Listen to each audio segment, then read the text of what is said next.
अजीज तुलबा व तालिबात, आपका directorate of school education Jammu की रेडियो क्लासेस में खैर मकदम है। मैं हूं आपका मुदर्रिस मोहम्मद इम्तियाज़ मुगल और आज 8वीं जमात की साइंस सब्जेक्ट का chapter reaching the age of adolescence लेकर हम आए हैं और इसके अंदर हम बहुत सारे टॉपिक को कवर करने की कोशिश करेंगे, बहुत सारी टर्मिनोलॉजी सीखने की कोशिश करेंगे और बहुत सारे छोटे टॉपिक डिस्कस करेंगे। और मुझे ये आपसे विनती है, आपसे गुजारिश है कि आप इनको गौर से सुनेंगे भी और अपनी कॉपी और पेन लेकर इसको नोट करने की कोशिश भी करेंगे, जो कि आपको लिखने के काबिल लगेगा और समझने की कोशिश भी करेंगे। तो आज के इस चैप्टर में, जो कि 8वीं क्लास की साइंस का चैप्टर है, reaching the age of adolescence, यानी बालिग होने की उम्र जो होती है उसमें हमारे अंदर क्या क्या तब्दीलियां आती हैं और वो तब्दीलियां किस वजह से आती हैं और उसमें किस किस्म की डेवलपमेंट हमारी बॉडी के अंदर होती है, ये सारी चीज़ें हम कवर करने की कोशिश करेंगे।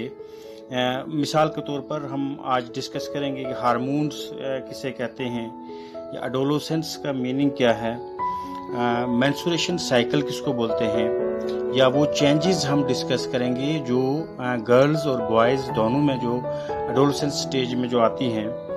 उसके अलावा हम इंडोक्राइन ग्लैंड्स को भी पढ़ेंगे कि जो हमारी बॉडी के अंदर हार्मोन्स को सिक्रेट करते हैं, कौन सा इंडोक्राइन ग्लैंड्स किस किस्म का हार्मोन सिक्रेट करता है, वो भी हम जानने की कोशिश करेंगे। और हार्मोन्स क्या हैं और सेक्स हार्मोन्स किसको बोलते हैं और उनका फंक्शन क्या है हमारी बॉडी के अंदर। इसी तरीके से हम डिस्कस करेंगे एडम्स एप्पल किसको कहा जाता है, या सेकेंडरी सेक्सुअल कैरेक्टर्स क्या हैं। इसी तरीके से sex determination in the unborn baby कि हम कैसे मालूम कर सकते हैं कि कैसे जो है हम एक मदर के पेट में बेबी जो है वो गर्ल है या बॉय है। तो इस तरीके से और बहुत सारी टर्मिनोलॉजी जो हमारी जो आज के इस चैप्टर में जो आएंगे वो हम डिस्कस करेंगे। तो सबसे पहले बच्चों आइए हम जानते हैं कि ये एडोलेसेंस किसको कहा जाता है। एडोलेसेंस, या हम इसको दूसरे लफ्ज़ों में जो बालिग होने की उम्र है उसको हम कहते हैं अपनी ज़बान में, या टीन। एडोलेसेंस को हम टीन एजर्स भी कहते हैं, यानी 13 साल से लेकर 19 साल तक की जो उम्र होती है, या इसको तीन का मतलब यही है कि 13। तो 13, 14, 15, 16, 17, 18, 19, तो ये सारी एज जो है वो एडोलेसेंस जो है वो पीरियड है और इसको टीन एजर्स भी कहा जाता है। लेकिन ये जो एडोलेसेंस जो स्टेज है, जो उम्र है, ये 11 साल से लेकर तकरीबन 19 साल तक जो है वो अमूमन जो है वो देखा जाता है कि ये एज इसमें आती है। तो ये लाइफ का वो पीरियड कि जिसमें क्या होता है कि इंडिविजुअल के अंदर, चाहे वो गर्ल है चाहे वो बॉय है, उसके अंदर बहुत सारी चेंजेस आती हैं। और जो मेन चेंजेस आती हैं वो ये है कि उसके अंदर रिप्रोडक्टिव मैच्योरिटी आ जाती है। एडोलेसेंस का मीनिंग क्या हुआ कि period of life when individual undergoes changes leading to reproductive maturity, that is called age adolescence. तो इस उम्र में जो ये एडोलेसेंस की जो उम्र शुरू हो जाती है, ये 11 साल से लेकर 18 या 19 साल तक इसको हम काउंट करते हैं। तो ऑनसेट प्यूबर्टी जो है, यानी जो आगाज़ होता है, जो आगाज़ हो जाता है बालिगपन का, बुलूगत का जो आगाज़ होता है वो तकरीबन 11 साढ़े 11 साल से जो है वो शुरू हो जाता है। तो ये डिपेंड करता है कि उसकी सेहत जो है वो कैसी है। तो इसमें जो है जो बॉयज़ एंड गर्ल्स हैं ये इसके काबिल हो जाते हैं कि वो अपने यंग वन को जो है वो रिप्रोड्यूस कर सकें। यानी एडोलेसेंस का जो सबसे अहम फैक्टर जो है वो ये है कि उसमें कैपेबल हो जाता है जो है मेल एंड फीमेल जो है वो कैपेबल हो जाते हैं फॉर द रिप्रोडक्शन प्रोसेस। तो अगर हम देखें कि चेंजेस कौन कौन से आते हैं बुलूगत के टाइम पर, या चेंजेस एट प्यूबर्टी जिसको हम बोलते हैं, तो सबसे पहले है इंक्रीज इन हाइट, कि उसका कद जो है वो लंबा होना शुरू हो जाता है और बहुत तेजी से जो है बढ़ना शुरू हो जाता है। सडन इंक्रीज इन हाइट, यानी अचानक उसकी हाइट बहुत तेजी से, तेज रफ्तार से जो है वो बढ़ती है इन सालों में। तो जो बोन्स हैं आर्म्स की और लेग्स की वो इलोंगेट्स होती हैं, यानी लंबी होना शुरू हो जाती हैं। Height depends on the genes inherited from the parents, लेकिन उसकी हाइट कभी कभी इस एज में हाइट नहीं बढ़ती, तो उसका मतलब ये नहीं है कि एडोलेसेंस स्टेज उसमें नहीं आई है। वो जो इनबर्न इनहेरिटेड जीन जो उसके अंदर ट्रांसफर हुआ है बच्चे के अंदर, अगर उसमें जीन्स के अंदर वो हाइट इंक्रीज होने की का करैक्टर नहीं है तो वो नहीं उतना तेजी से नहीं वो इंक्रीज होगा। लेकिन जीन्स के अंदर, जिन बच्चों के अंदर वो जीन होगा, पेरेंटल जीन वो होगा जो कि हाइट इंक्रीज करने वाला जीन होगा, तो उनके अंदर हम देखते हैं कि इस उम्र में बहुत तेजी से हाइट उनकी इंक्रीज होती है। तो उसके बाद है कि इसी एज में जो है, इन्हीं सालों में जो है ग्रोथ जो है वो बड़ी फास्ट रेट से होती है और बहुत सारी चेंजेस आती हैं। तो अगर हम बॉडी की शेप को देखें, changes in the body shape, तो बॉयज हैव ब्रॉडर शोल्डर, तो लड़कों का जो है कंधा जो है वो थोड़ा सा चौड़ा होता है। तो गर्ल्स में क्या होता है, girls region below the waist becomes wider, तो वेस्ट के कमर के नीचे वाला हिस्सा जो है वो वाइडर हमें नजर आता है। तो वॉइस चेंज, एक जो है चेंज ये भी है कि वॉइस जो है वो भी चेंज होती है, गर्ल्स में अलग और बॉयज में अलग। At puberty the voice box और the larynx begins to grow, तो जो ही प्यूबर्टी शुरू होती है, बलोगो शुरू होती है, तो वॉइस बॉक्स जो होता है जिसको हम लैरिंक्स कहते हैं, वो भी साइज में बढ़ना शुरू हो जाता है। तो ग्रोइंग वॉइस बॉक्स जो होता है लड़कों में या लड़कियों में, दोनों में जो वॉइस बॉक्स ग्रोथ कर रहा होता है, लेकिन फर्क ये होता है कि लड़कियों के अंदर जो वॉइस बॉक्स है वो प्रोट्रूड यानी बाहर की तरफ वो उभरता नहीं है, बाहर की तरफ वो बढ़ता नहीं है, वो हार्डली विजिबल होता है, बड़ी मुश्किल से वो नजर नहीं आता है। लेकिन लड़कों में वो नजर आता है, तो बाहर की तरफ वो हमें जो है चीन के नीचे वो नजर आता है, तो उसको हम कहते हैं Adam's apple. Growing voice box in boys and protruding part of the throat called Adam's apple. तो एडम्स एप्पल हम किसको बोलते हैं, जो वॉइस बॉक्स जो है उसका साइज बढ़कर बाहर की तरफ गले में जो है उभरता हुआ नजर आता है बाहर की तरफ, तो उसको हम कहते हैं एडम्स एप्पल। तो गर्ल्स के अंदर जो है लैरिंक्स या वॉइस बॉक्स जो है वो हार्डली विजिबल होता है, वो नजर नहीं आता है। तो girls have a high pitched voice, boys have a deep voice. इसी लैरिंग्स की वजह से, इसी वॉइस बॉक्स की वजह से जो लड़कियों की आवाज होती है इस उम्र में वो हाई पिच्ड होती है, और लड़कों की जो होती है वो बैठी हुई होती है, दबी हुई होती है, डीप वॉइस होती है। तो इसके बाद जो है इसमें आप देखेंगे चेंजेस में increased activity of sweat glands and sebaceous glands. जो ऑयली ग्लैंड्स हैं हमारी स्किन के अंदर, या जो पसीना बहाने वाले ग्लैंड्स हैं, वो भी इस उम्र में जो है वो तेजी से जो है अपना काम करना शुरू कर देते हैं और खूब सिक्रेशन करते हैं पसीने की। तो ये एक हमें चेंज ये भी नजर आती है। उसके साथ साथ जो है पिंपल्स ऑन द फेस जो है वो both on boys and girls जो है वो भी नजर आते हैं। डेवलपमेंट ऑफ सेक्स ऑर्गन्स, इसी एडोलेसेंस स्टेज के अंदर जो है बॉयज में और गर्ल्स में डेवलपमेंट होती है किसकी, सेक्स ऑर्गन्स की। Male sex organs like testis and penis develop completely. Testis begins to produce sperms, testis जो है वो स्पर्म पैदा करने की सलाहियत रखना शुरू कर देते हैं। और in girls the ovaries enlarge, ovaries का साइज बढ़ता है, and eggs begins to mature, और ओवरीज में जो एग्स होते हैं वो मैच्योर होना शुरू हो जाते हैं। Ovaries start releasing mature eggs, और एडोलेसेंट स्टेज में गर्ल्स के अंदर ओवरीज जो हैं वो स्टार्ट कर देती हैं मैच्योर एग को रिलीज करने के लिए। इसके अलावा mental, intellectual and emotional maturity जो है ये भी हमें देखने को नजर आती है किसमें, एडोलेसेंट स्टेज में। Reaching mental, intellectual and emotional maturity जो है, एक इमोशनल फीलिंग्स आ जाती हैं बॉयज एंड गर्ल्स में, और वो सोच जो है उसकी जो सोच की ताकत जो है वो बढ़ती रहती है आस्ता आस्ता। तो इसके साथ साथ जो है adolescents are independent, self conscious, spend considerable times on thinking.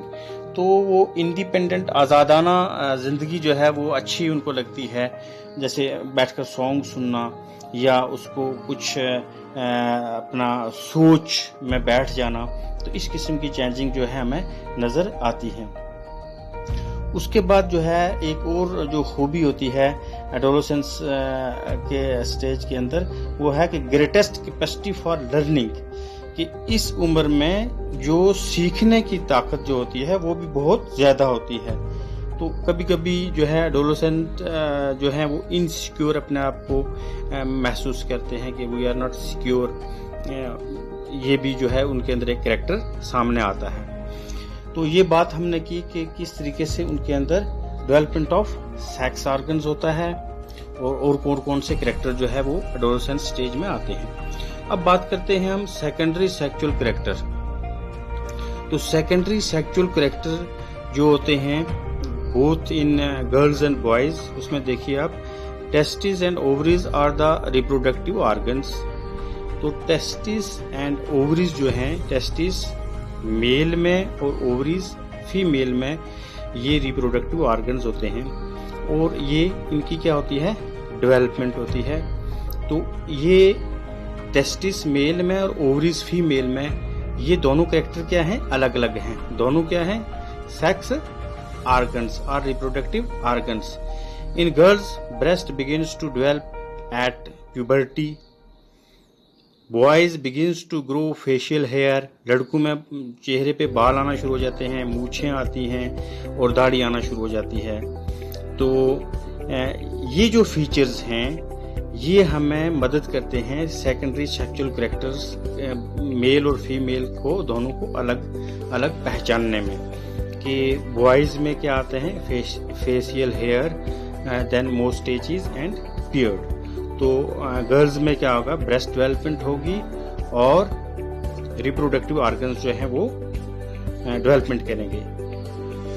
तो इससे हमें सेकेंडरी सेक्सुअल कैरेक्टर से हम दोनों को अलग अलग तरीके से जो है वो जुमरे में रखते हैं। Boys also develop hair on their chest, और बॉयज में जो है चेस्ट पे भी बाल आना शुरू हो जाते हैं। अब एक सवाल उठता है कि ये तब्दीलियां किस वजह से हैं। जी हाँ, ये सारी तब्दीलियां जो हैं हार्मोन की वजह से होती हैं। ये हमारी बॉडी में एक केमिकल सिक्रेशंस हैं जिसकी वजह से सारी तब्दीलियां आना शुरू हो जाते हैं। और हार्मोन्स जो हैं, सेक्स हार्मोन्स खास करके गर्ल्स के अलग होते हैं और बॉयज़ के अलग होते हैं। और बहुत सारे कॉमन हार्मोन्स भी हैं जो कॉमन काम करते हैं मेल और फीमेल दोनों में। तो reproductive phase of life in human, तो अगर हम रिप्रोडक्टिव फेज की बात करें तो एडोलेसेंट स्टेज में ही रिप्रोडक्टिव फेज भी स्टार्ट हो जाता है, और at the age of 45 to 50 years, जिसको हम मीनोपाज भी कहते हैं, क्योंकि इस स्टेज में जो है मेंस्ट्रुएशन साइकिल जो है वो स्टॉप हो जाती है काम करना। तो इस तरीके से in females reproductive phase of life begins at puberty and lasts till the age of approximately 45 to 50 years. तो 50 साल तक जो है रिप्रोडक्टिव कैपेसिटी जो है वो रहती है फीमेल्स के अंदर। उसके बाद जो है मेंस्ट्रुएशन साइकिल जो है वो जब स्टॉप हो जाती है, जिसको हम मीनोपॉज कहते हैं, तो उसके बाद ओवा बिगिंस टू मैच्योर। तो रिप्रोडक्टिव फेज में क्या होता है, ओवा मैच्योर होकर रिलीज होना शुरू हो जाता है। Released by one of the ovaries once in about 28 to 30 days. 28 यानी 28 दिन से लेकर 30 दिन के बीच में जो है एक मैच्योर एग जो है वो रिलीज करती हैं क्या, ovary. During this period, the wall of the uterus becomes thick so as to receive the eggs in case it is fertilized and begins to develop. तो इस पीरियड में जब मेंस्ट्रुएशन साइकिल होती है, मेंस्ट्रुअल साइकिल जब होती है, तो अगर एग जो मैच्योर एग रिलीज होता है उसको किसी स्पर्म ने अगर फर्टिलाइज कर दिया है, जो मेल गैमीट होता है, तो वो जो है वहाँ जाइगोट में तब्दील होगा और फिर डेवलपमेंट होगी फेटस की यूट्रस के अंदर। तो इस तरीके से प्रेगनेंसी जो है वो होने के चांस होते हैं। तो in case if fertilization does not occur, अगर फर्टिलाइजेशन नहीं होती है तो released egg and thickened lining of the uterus shed off. तो ये जो रिलीज्ड एग होता है और जो थिक लाइनिंग होती है यूट्रस की जो बनती है, ये शेड ऑफ ये टूट जाती हैं, टूट कर जो है वेजाइना के रास्ते से ब्लीडिंग जिसको हम बोलते हैं वो क्या होती है, बाहर आ जाती हैं, जिसको हम ब्लीडिंग करते हैं या माहवारी कहते हैं, जो हर महीने में जो है किसको, एक बालिग लड़की को होती है। Bleeding of women is called menstruation. First menstrual flow is known as menarche. जो सबसे पहले जो है 11 साल या 12 साल में मेंस्ट्रुएशन फ्लो जो होगा, जो मेंस्ट्रुअल साइकिल स्टार्ट होगी, उसको मेनॉर्च कहते हैं। तो जो लास्ट जब स्टॉप हो जाती है मेंस्ट्रुएशन साइकिल, उसको बोलते हैं मेनोपॉज। तो क्रोमोसोम जो होते हैं ये स्पर्म या एग के जो है वो किसमें होते हैं, न्यूक्लियस में होते हैं। तो all human beings have 23 pairs of chromosome in the nuclei of their cells. 2 chromosomes out of these are the sex chromosome, that is X and Y. तो 23 पेयर्स होते हैं इंसान के अंदर, लेकिन उसमें से वो हर एक क्रोमोसोम जो पेयर होता है, हर एक क्रोमोसोम का अपना अपना कैरेक्टर है। कोई स्किन बनाता है, कोई बॉडी के दूसरे ऑर्गन्स बनाता है, और कोई हेयर की डेवलपमेंट करता है। तो जो जो काम है वो अपना अपना काम है। लेकिन जो X एंड Y क्रोमोसोम है, ये जो है किस के लिए होते हैं, इनको कहा जाता है सेक्स क्रोमोसोम। तो जो फीमेल जो गर्ल्स के पास जो सेक्स क्रोमोसोम गर्ल्स के एग के न्यूक्लाई में होते हैं, उनको कहा जाता है क्या, एक्स क्रोमोसोम। और जो बॉयज के जो सेक्स क्रोमोसोम होते हैं वो होते हैं एक्स एंड वाई। तो how the sex of the baby determined, हम किसी बेबी का सेक्स कैसे डिटरमाइंड कर सकते हैं उसके बर्थ से पहले ही। Female has 2 X chromosomes while male has 1 X and one Y chromosome. तो फीमेल के पास जो दोनों क्रोमोसोम होते हैं वो कौन से होते हैं, XX वाले, जबकि मेल के पास एक क्रोमोसोम X होता है और एक Y होता है। तो सेक्स हमेशा जो है डिटरमाइन करने में मेल का ही रोल होता है। स्पर्म की वजह से ही जो है वो सेक्स डिटरमाइन हो पाता है कि स्पर्म कौन सा जो है क्रोमोसोम जो है फर्टिलाइज करता है मेल के X क्रोमोसोम से।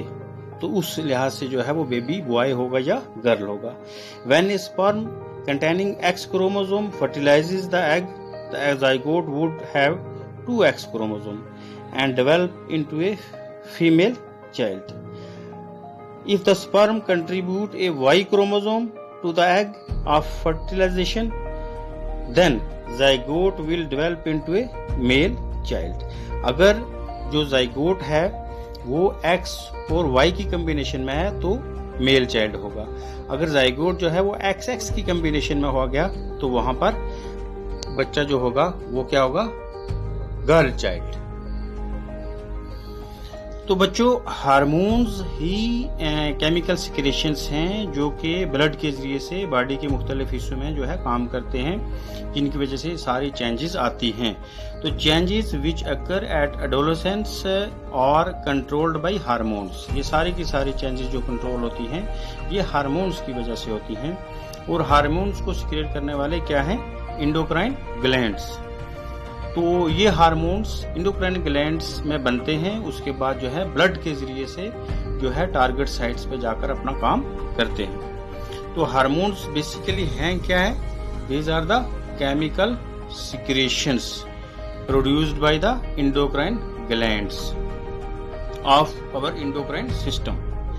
तो secretion from the endocrine glands.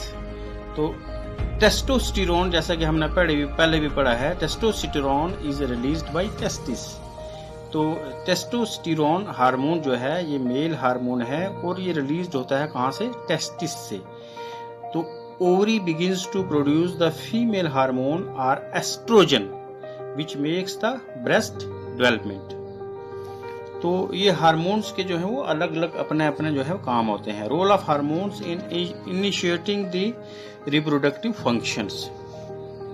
अगर हम बात करें तो endocrine glands release hormones to reach a particular body part called as target sites.